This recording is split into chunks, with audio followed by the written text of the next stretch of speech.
Good afternoon. I want to welcome everyone to our City of Little Rock Board of Directors agenda meeting that will set the agenda for January 21st. We'll first start off. First, want to welcome those that are online and watching at home. We'll first have a brief discussion from Jean Block, who's the CEO of the Little Rock Water Reclamation Authority. I'm very grateful for her work. Let's give her a round of applause. Hello, Mayor and directors and Assistant City Manager Susan Altrui. Thank you for allowing me to present to you today. Initially, I was going to talk about some exciting news that will actually just be released here in the next day or so about the results of an economic impact study that we had done last year, but I realized that it's been about a year and a half since I've been before you, and there were a number of things that I wanted to share with you. I promise it will be brief. I'll keep it to 15, 20 minutes. But really, I'm going to start with this title. I presented to Rotary at lunch today, and I shared that the utility was established by the then City Council in 1935, so 90 years ago, almost to the year. And the utility from that time to where we are now has just been completely transformed. And I really want to talk about that transformation, particularly that's occurred in the last 2 decades. And, okay. So I have to start with the consent administrative order and settlement agreement. And of course, this body, is very aware of the CAO that the utility was in. It stemmed from a lawsuit filed by the Sierra Club in 2002, which was followed by a consent administrative order by the ADEQ, the state environmental regulator, in 2006. And in essence, those actions were filed because of sanitary sewer overflows that were happening across the city. The pictures on the right demonstrate sanitary sewer overflows. The top picture shows a wet weather overflow where sewer is flowing out of the ground. The picture on the bottom shows a dry weather overflow. What you're looking at is this inside of a sewer pipe that is inundated with roots. In the 1990s and early 2000s, there were 339 locations across the city where sanitary sewer overflows were happening. And the charge to the utility was to eliminate those. We spent 2 decades focused on doing that. We spent $500 million. And how did we do that? We tightened our collection system by replacing pipe and rehabbing pipe. We added storage, a number of basins that hold up to 75 million gallons of water for when there are periods of rain and prolonged rainfall. And we also embarked on a number of public education programs. Over the course of 20 years, we were successful in addressing all 339 locations, and I'm thrilled to report, and I'm sure you saw the news articles and news stories last March, that we were released from the CAO. We were deemed to have been successful. It was a major success for the utility. It was a major success for the city of Little Rock.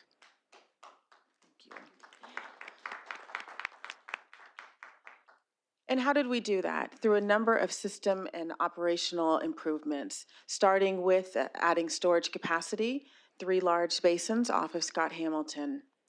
We have 34 pump stations across the city, and at 8 of those, we replaced 47 pumps. We have a collection system of underground pipes that totals about 1,400 miles of pipe, and we rehabbed or replaced about 255 miles. In addition, we rehabbed or replaced just under 8,000 manholes. We worked with residents to have 3,700 service lines replaced, reimbursing residents a total of about $9.4 million. And we also implemented quite a bit of new technology to make the cleaning and inspection of our lines far more efficient. I'm going to turn now to the results of the economic impact study that has been done over the past year. This was something that I wanted to do from when I stepped into the utility as CEO about a year and a half ago. I recognized that we had never, as an organization, evaluated the true impact of our projects and the economic impact of the work we have done. So through a procurement process, we engaged Boyette Strategies. They've done economic impact studies for many local entities, including the library and the port and the Clinton Library. And the impact looked at a 10-year period from 2014 to 2023. And it focused on a 6-county region. And we selected those 6 counties because that is where the majority of our our employees reside. If I had a drum roll, I would do a drum roll. But the figure on the left represents the utility's economic impact for that 10-year period. It's $2.55 billion. And to provide some context for that, over that 10-year period, the utility's revenue is about $600 million. So this $2.5 billion figure is about 4.3 times our revenue for that same period. So it's a significant amount. We've contributed about $1.3 billion to the regional economy, and that's through our jobs, payroll, infrastructure projects, and operations. We have, for every 1 job at the utility, we've supported about just under 3 jobs for a total of 5,500 jobs created or supported in that 10-year period. We have just under 5,000 new residential and commercial customers, but that does not include new customers that came in through port business. And finally, we've had about $362 million of capital investment over that 10-year period. And that's through the capital projects that we've done to our system and our plants. And just to clarify, the $500 million that I referenced a couple of minutes ago, that was over a 2-decade period for our CAO work. Continuing on with our impact, the utility has collected, treated, and reclaimed just under 131 billion gallons of used water. I know that's a staggering figure, and to give you some context, that would fill Lake Maumelle 10 times. In addition, we've generated about 161 million gallons of biosolids that's used to generate methane gas and to fertilize crops. And again, for context, that's about 27,000 tanker truckloads. And as I mentioned earlier, we've reimbursed residents about $9.4 million through our service line replacement program, which is an award-winning program that utilities across the country are replicating. Switching gears, I want to talk for a few moments about the utilities' work around economic development, and it's really multifaceted. We have a strong partnership with the Port of Little Rock, work closely with Brian Day, with Jay Cheshire, and city leaders in ongoing efforts to recruit new businesses to the Port of Little Rock. We are always at the table anytime a prospect is being considered. And why is that? It's because our infrastructure is crucial. That development cannot happen without it.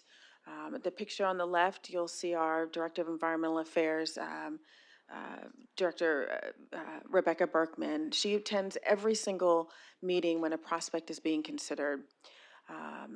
Picture on the right was from a couple of months ago when the Chamber brought in 5 site selectors who were looking to bring businesses to the state of Arkansas, to this region.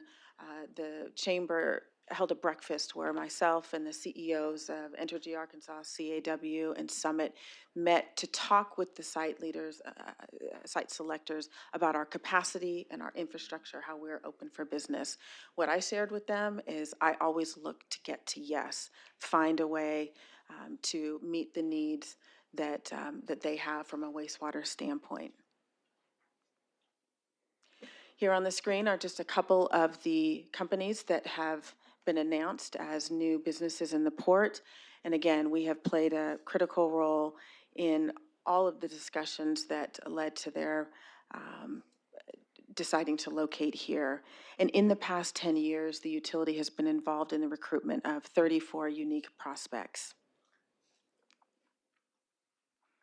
Continuing on with the economic development piece, in 2021, Mayor Scott approached our utility and Central Arkansas Water and asked us to waive permit fees in the Opportunity Zone, which is defined as the area south of 630 and east of 430 loosely. Since that time, we've waived just over 2,400 permit fees for a total of about 338,000. But by our calculations, just about $1.1 million of revenue has been generated from those new accounts. And finally, on the economic development piece, I want to talk for a moment about the RBID online procurement system. This is something that was conceived of and developed by one of our own at the utility, our former procurement director, Amber Yates.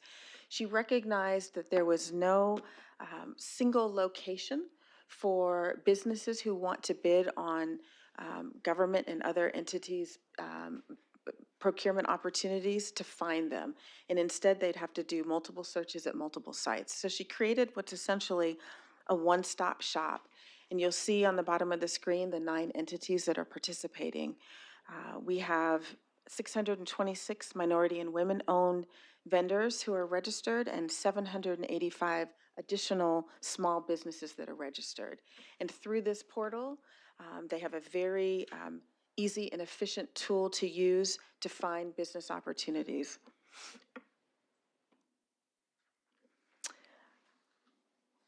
What's ahead for the utility?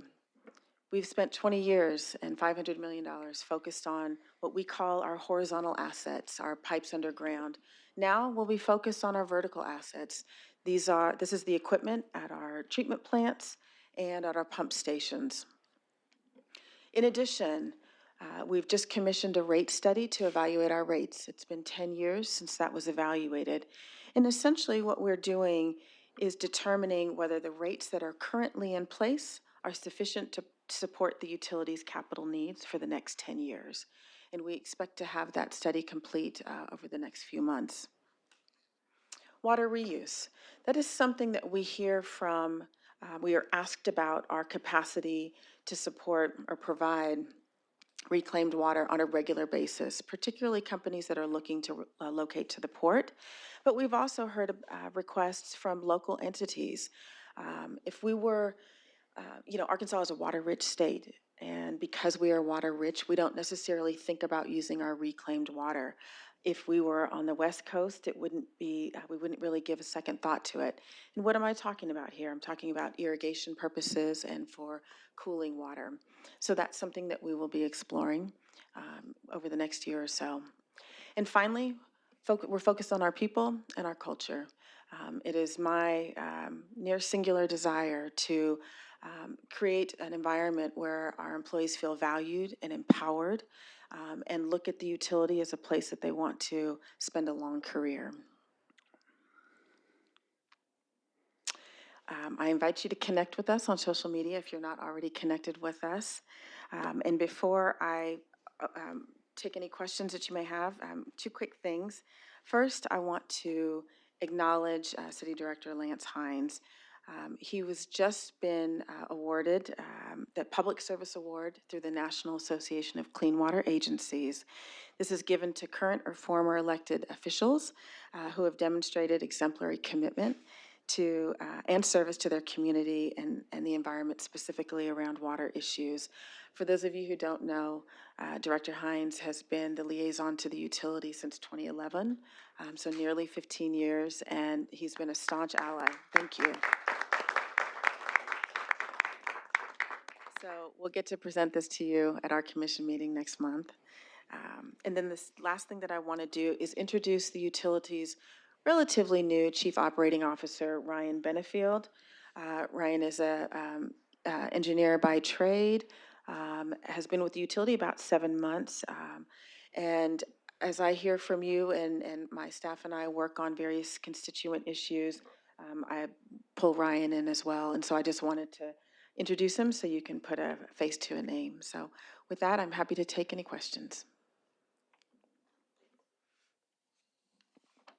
Director Hines.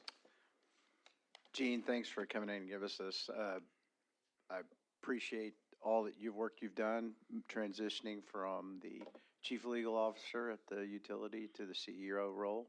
We were happy to do that just a little over, I guess, a year ago now. So, one of the other things we were talking about, part of the rate study that I don't think Gene talked about was we did issue a lot of debt to comply with the CAO, which we are still retiring.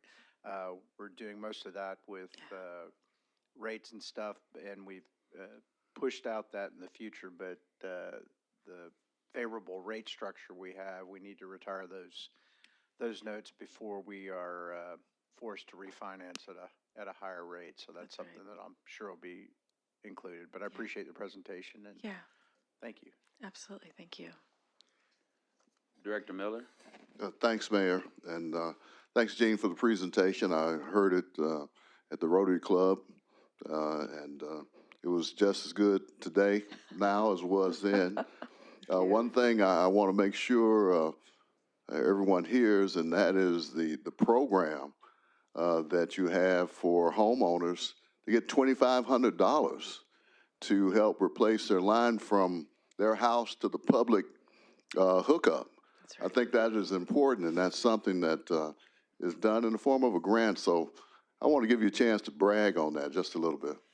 Yes, that's the sewer line replacement program, and really have to thank this body, because in 2013, when then CEO Reggie Corbett brought this to you all, it was really the first of its kind in the country, and the reason was, there are many miles of sewer line that the utility does not own. It's those sewer service laterals from the resident's home to the public main. Well, if those pipes are aging or defective, then rainwater is inundating them. And so that's, as we were taking one step forward to tighten our collection system, that's kind of taking one step back. So that we established that program in 2013 to find a way to partner with residents and to relieve the burden that exists with replacing a service line. And so you're correct. We can reimburse up to $2,500, and we've had many residents across the city take advantage of that, and we are always looking for ways to get that word out to increase that number.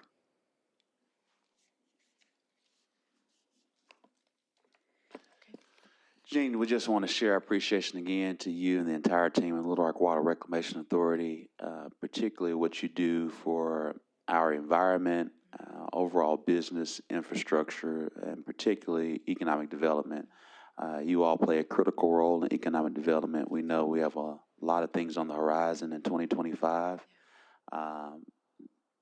Hopefully will stretch us as we move forward together, and excited about that, and just congratulations on your great work and stewardship and transformative leadership as well. Thank you so much. Thank you.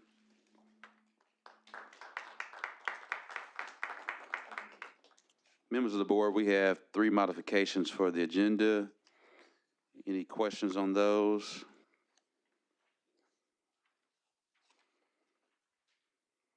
Any questions? Going once, going twice before we move on. We'll now go to the consent agenda. Any questions on the consent agenda? Director Adcock? Item number 6. Yes, ma'am. We looked at this about, I think, 2 years ago, and since then I've not seen any updates. Can we have an update of this before we expand it more? Yes, ma'am. We actually did do an update. We shared with the city board a few months ago, I guess September 30th to be exact, or October the 1st, whichever, the first Tuesday after September 30th, where the city did complete its interconnection sign up and fee with Energy to lock in on our 4.93 or 4.99 megawatt facility. They're now going through the final reconciliation phase, so we can begin construction later this year. So we did give that update in October of 2024. And where will that location be? You said the construction? Yes, ma'am. That location will be James, if you'll come run up, I think it's the Little Rock Port, somewhere I can't remember where at Little Rock Port, but next to the today's power land, I believe, if my mind's correctly. Yes, Mayor, members of the Board of Directors. It is just at the turn of Zuber Road, just south of Elopac at the Little Rock Port. Thank you. Okay, will this have anything to do with Energy's giving us or having the electricity to our lights for the city? It's related to our solar energy services, our energy service within the city of Little Rock, yes, as it relates to the city operations, not residents. Okay, Energy supplies the service to our street lights, correct? Correct. Okay, would this have any impact on our street lights? No, ma'am. Okay, thank you. Thank you. Director Peck? Yes, thank you. Resolution for the new fire station, number 9. I get questions about this pretty much every week. When will we break ground? Or I see Chief Hubbard out there. Chief Hubbard, if you'll come.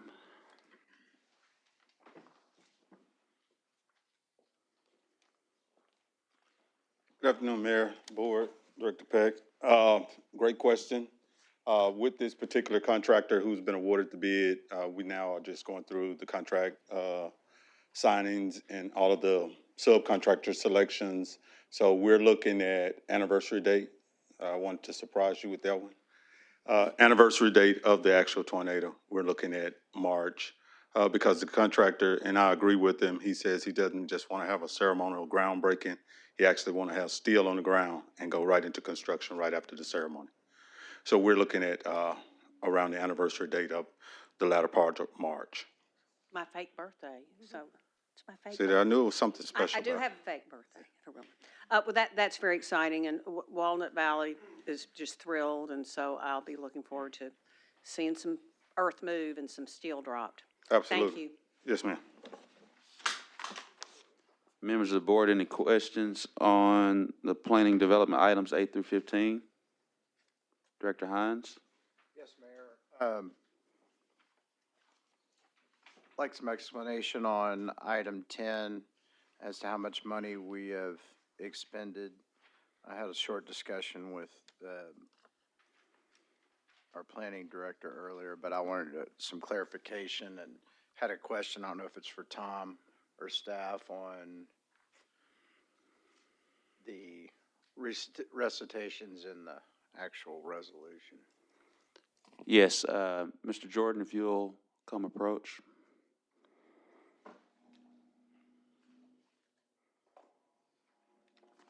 Good evening, Mayor, Board. So, Brad, we discussed earlier, so the original contract was for $338,565? Yes, sir. Okay, and did that amount include a holdback or contingency fee? Yes, sir, it did. So what was the amount of the contingency? The contingency, I believe, was around, was it 20 or 25, Natalie? Yeah. Jeremy, it's like $25,000. Okay, so 25,000. So it wasn't a percentage, it was just a flat contingency Yes, sir. fee. And so we have exhausted that already. Yes, sir. That's the original date of the expiration of this contract was actually, ironically, my first day as interim director. So we had not completed the passage of this manual yet. So we had to continue to work on that, have additional meetings. The contingency was built in for things just like that. HAF was great to work with in utilizing that. Up until the end of the year, the extension, the money that is asked for is strictly for the extension that was requested by this board. And it goes from January 1 until March 31st. Okay. Tom, which ordinance or resolution in the recitations did we approve that 338,565? Do you know? Can you get that info to me? Because I don't think it's in there. Trying to think,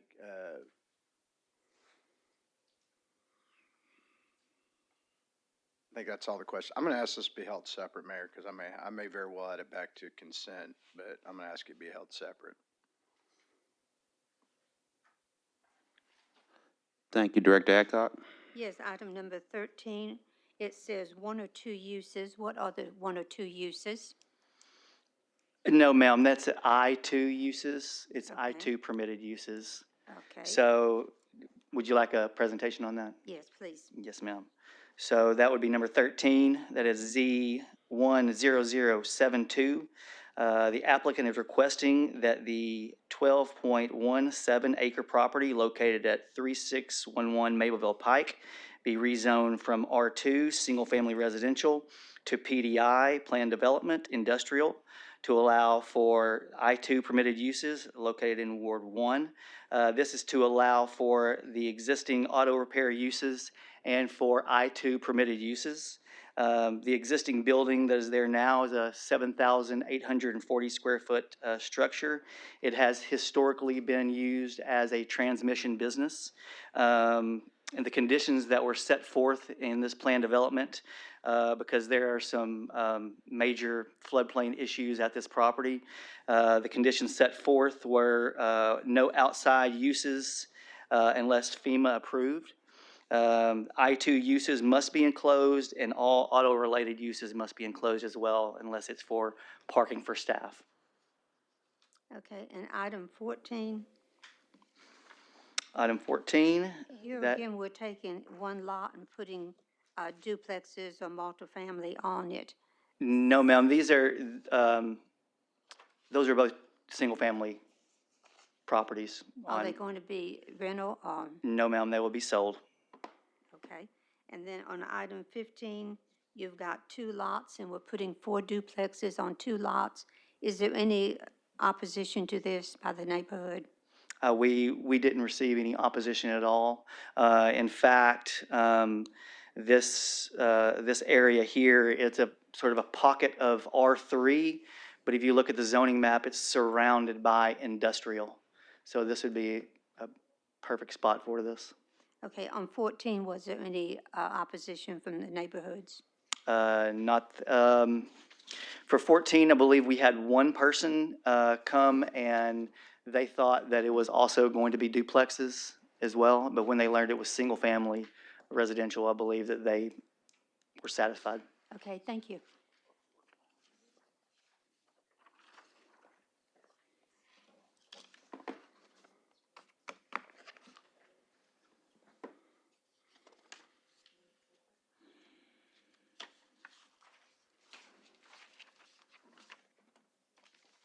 Any more questions, items 8 through 15?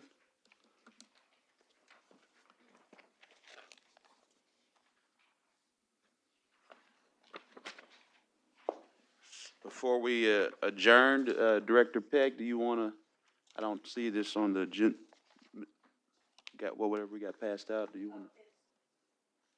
Is this for the next week? No, no, no, no. No.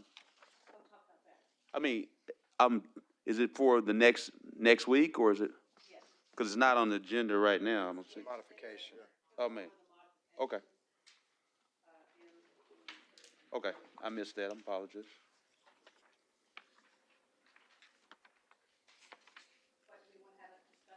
No, I just didn't see it. I just saw it right here. This Director Pierce. Mayor, now that we've started the new year, can we start having after agenda meetings, policy meetings to start talking about different items we've brought up? Yes, sir. Thank you. All right. Any more questions before we adjourn? Seeing none, meeting adjourned.